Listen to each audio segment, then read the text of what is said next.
Marika dans cette nouvelle vidéo. En fait c'est une deuxième vidéo de cette journée, donc j'ai décidé de faire plusieurs vidéos, comme ça au moins je serai à jour à vous mettre des vidéos. Donc en fait aujourd'hui je vais vous parler un peu de l'histoire de mon hyperpigmentation, comment est-ce que ça a commencé. Donc j'espère que pour celles ou ceux qui souffrent de l'hyperpigmentation comme moi, j'espère vraiment que ma vidéo va vous servir. Donc si vous êtes prêts à regarder, à écouter un peu la cause et comment je fais vraiment pour essayer de limiter les dégâts, je vous laisse regarder la vidéo jusqu'à la fin.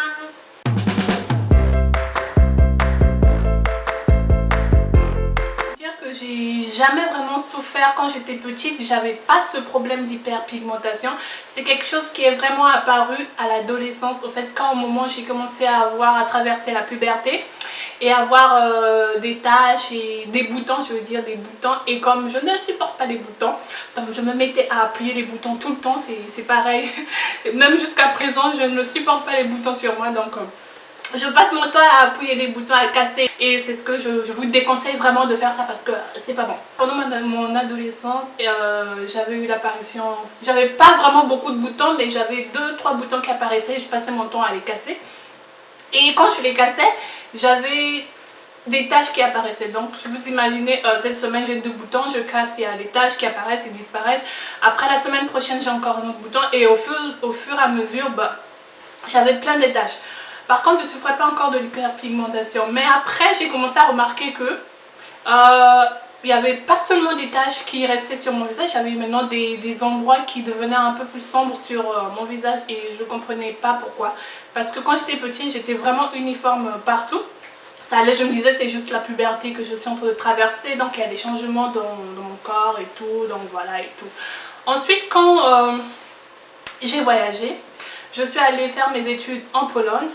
Et au fait j'ai eu vraiment un changement de climat radical. Je venais de quitter 34 degrés en Afrique. Après quelques temps après, je me retrouve avec dans les moins 20, hein, moins 10, moins 20, on est même arrivé jusqu'à moins 36. Je me rappelle cette année, c'était vraiment, ça faisait pas mal de temps qu'en Pologne vous n'avez pas vraiment connu un froid pareil.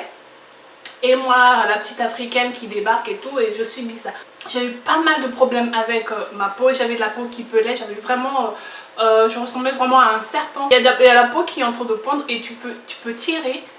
Donc c'était horrible, je ne savais même plus quoi faire, je pouvais pas sortir sans avoir mis de crème. Et ma crème, c'était pas juste une crème que j'achetais au supermarché et que je pouvais appliquer, non. C'était une crème que je devais rajouter de la glycérine dedans, sinon c'était catastrophique, on voyait vraiment des plaques avec la peau qui partait et tout. Donc j'ai traversé l'hiver et comme j'ai l'habitude de dire, je suis un peu caméléon, on va dire.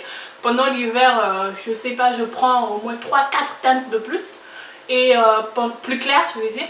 Et pendant l'été, je te prends 3, 4, 5 teintes plus sombres. Donc j'ai traversé l'hiver en Pologne, j'étais devenue très claire. Il y avait même des gens qui pensaient que je faisais du choco, c'est pas du tout, c'est juste ma nature au fait.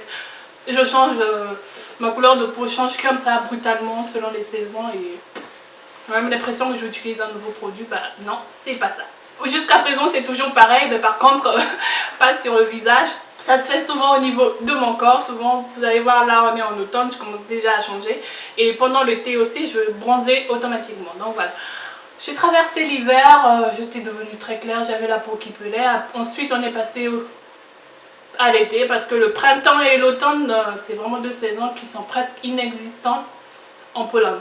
Donc je suis passée en été et je peux vous dire qu'un pays, hein, je veux vous dire, un pays qui te quitte moins 30 degrés, hein, degrés, on va parler en système congolais, en hiver, et en été tu as moins 34, non qu'est-ce que je dis, et en été tu as 34 degrés voire 36. Et quand je te dis qu'il fait chaud, il fait très chaud en Pologne pendant l'été, plus chaud qu'en France. Et c'est là où mes problèmes d'hyperpigmentation ont commencé. Vous voyez, se protéger de la chaleur avec des crèmes solaires, vous savez, c'est vraiment pas quelque chose qui, dans la culture africaine, nous on ne connaît pas ça. Pour nous, c'est tu es né en Afrique, tu es né sous le soleil, donc il n'y a pas de protection. Protection, c'est dans le sang. Donc, non seulement je viens de quitter le froid pour un changement brutal, j'avais encore la peau qui avait subi les effets du froid, et là je passe en été, j'ai noirci en moins de 2 semaines. Je suis devenue noirade. Et c'était beaucoup plus mon visage qui était attaqué avec des, comment dire, les taches qui étaient déjà là dues aux boutons que je n'arrêtais pas de casser. Et les parties de mon visage qui devenaient de plus en plus sombres. J'avais des taches qui étaient devenues encore plus foncées. Et les côtés sombres de mon visage qui avaient déjà subi un peu d'hyperpigmentation depuis un moment, qu'ils étaient encore devenus plus foncés. Donc j'avais 2 couleurs. J'étais au niveau du corps, j'avais bronzé, c'était l'été, c'était normal. Mais au niveau du visage, j'avais au moins 3 teintes plus foncées que le reste de mon corps. Donc ça me mettait vraiment mal à l'aise. Et en même temps, j'ai commencé à faire aussi des gaffes, des bêtises, du style que à aller chercher des savons, des crèmes éclaircissantes pour essayer un peu de rattraper le coup. Et ça, je peux vous dire, c'est vraiment l'erreur, la chose à ne pas faire parce que ça aggrave encore plus votre cas. Donc j'ai acheté, je sais pas pour ceux ou celles, les Congolais se reconnaîtront, hein, le savon Mekako. C'est un savon qui t'assèche la peau. Donc j'ai essayé d'utiliser ça pour essayer de rattraper un peu les dégâts que le soleil venait de faire sur ma peau.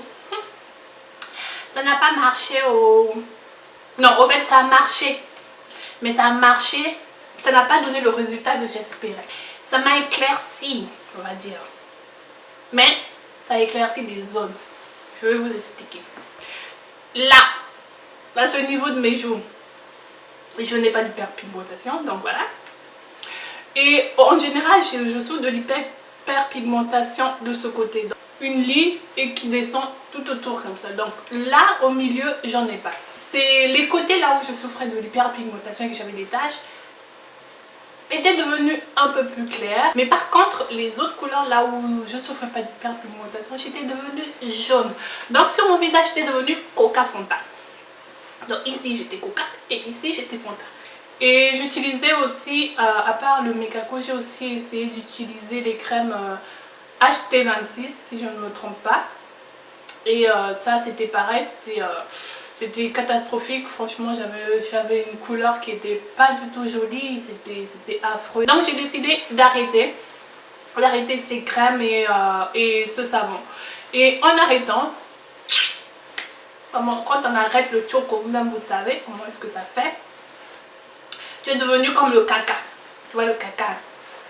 Ouais, ça la même. C'est encore devenu pire qu'avant. J'ai vraiment essayé de chercher partout et j'avais rien trouvé. Du coup, j'ai abandonné, j'ai laissé comme ça. J'arrivais pas vraiment à trouver la cause de mon hyperpigmentation. Pourquoi est-ce que j'avais ça? Pour mes taches, je savais déjà que la cause des taches, c'était moi. Parce que je passais mon temps à casser mes boutons. Mais par contre, l'hyperpigmentation, j'arrivais pas à trouver c'était quoi la cause de ça en fait. Donc voilà, j'ai laissé tomber. Après, je suis venue découvrir le monde de YouTube. J'ai essayé de regarder des vidéos, des machins. J'ai essayé de me renseigner sur internet et tout. Et c'est là que j'ai compris que au fait, mon hyperpigmentation, je viens de l'Afrique, là où il y a le soleil. Mais j'ai fini par comprendre qu'au fait c'était le soleil qui était vraiment mon problème. Vu que quand j'étais petite j'avais pas ça, il y avait beaucoup de soleil mais j'avais pas ça. Mais quand quand je traversais la puberté, j'étais encore en Afrique. Et c'est là où l'hyperpigmentation a commencé à apparaître. Mon problème à moi venait vraiment du soleil. Et depuis là j'essaie vraiment d'éviter d'exposer mon visage au soleil. J'essaie vraiment d'utiliser des crèmes solaires vraiment. Je protège au maximum mon visage. J'essaie de mettre pendant l'été de mettre un chapeau pour me protéger. Je sais que je pourrais jamais totalement me protéger du soleil parce que déjà au 1, je suis née en Afrique, j'adore le soleil. En plus je suis née en plein mois de janvier, donc dans mon pays c'est vraiment le mois où il fait très chaud. Donc moi quand il fait chaud j'ai toujours envie de sortir, j'ai toujours envie de me promener, je peux pas. Par contre j'essaie vraiment un peu de limiter les dégâts, quand je peux mettre un chapeau, une casquette. Mais par contre j'essaie toujours de sortir avec après avoir appliqué une crème solaire. Et par contre, la plupart des crèmes que j'utilise en ce moment, que j'ai utilisé déjà, ce sont des crèmes vraiment qui m'obligent après à me maquiller. Des fois j'ai vraiment envie de sortir comme ça sans maquillage, mais en appliquant ces crèmes solaires, j'ai comme un film assez blanc sur le visage et ça me rend le visage assez gris. Et une couleur qui n'est vraiment pas très jolie à voir. Donc du coup je suis obligée de me maquiller. Donc voilà à peu près l'histoire de mon hyperpigmentation. Je sais que c'est dû à le mien est dû au soleil. Il y a d'autres personnes, ça peut être causé par plein de trucs, mais en tout cas, il faudrait vraiment aller voir un dermato qui pourra vous expliquer à peu près ça, quelle est vraiment la cause de votre hyperpigmentation. Moi, le mien, je sais que c'est le soleil. Après s'il y a d'autres causes, je ne saurais pas. Donc voilà. Donc vraiment, ce que je vous conseille, c'est de voir un dermato. C'est bien beau de voir des vidéos sur YouTube pour essayer de lutter. Bah, les youtubeurs et les youtubeuses, ce ne sont pas des docteurs en fait. Donc il faut vraiment aller chez un docteur, c'est lui qui va vous dire qu'est-ce qu'il faut faire et qu'est-ce qu'il ne faut pas faire. Donc voilà la petite vidéo pour vous raconter un peu comment est-ce que j'ai découvert quelle était la cause de mon hyperpigmentation. J'espère à vous aussi que vous allez finir par découvrir la cause de votre hyperpigmentation et que vous allez vraiment essayer de lutter et de soigner. Si ce n'est pas le cas, bah, c'est pas la mort, hein. On peut toujours vivre avec, personne n'est parfait, donc moi j'ai appris à accepter. Mais c'est pas pour autant que j'ai décidé de baisser les bras. Je fais mes soins naturels et j'essaie au maximum de me protéger contre les UV. Donc voilà, j'espère que la vidéo vous a plu. Si c'est le cas, comme d'habitude, n'hésitez pas à mettre le pouce en l'air, à commenter, à me dire si vous aussi vous souffrez de l'hyperpigmentation et quelles sont les techniques et des astuces et des produits que vous utilisez pour lutter comme ça. Ça me ferait énormément plaisir de savoir qu'il y a quand même du monde qui regarde la vidéo. C'est même comment. Ah, je fais la vidéo là, il n'y a même pas de commentaires. Après vous me demandez de faire des vidéos. Il faut finir par commenter. Je vous fais de gros bisous. J'espère vous retrouver pour une prochaine vidéo. Je fais des bisous. Ciao.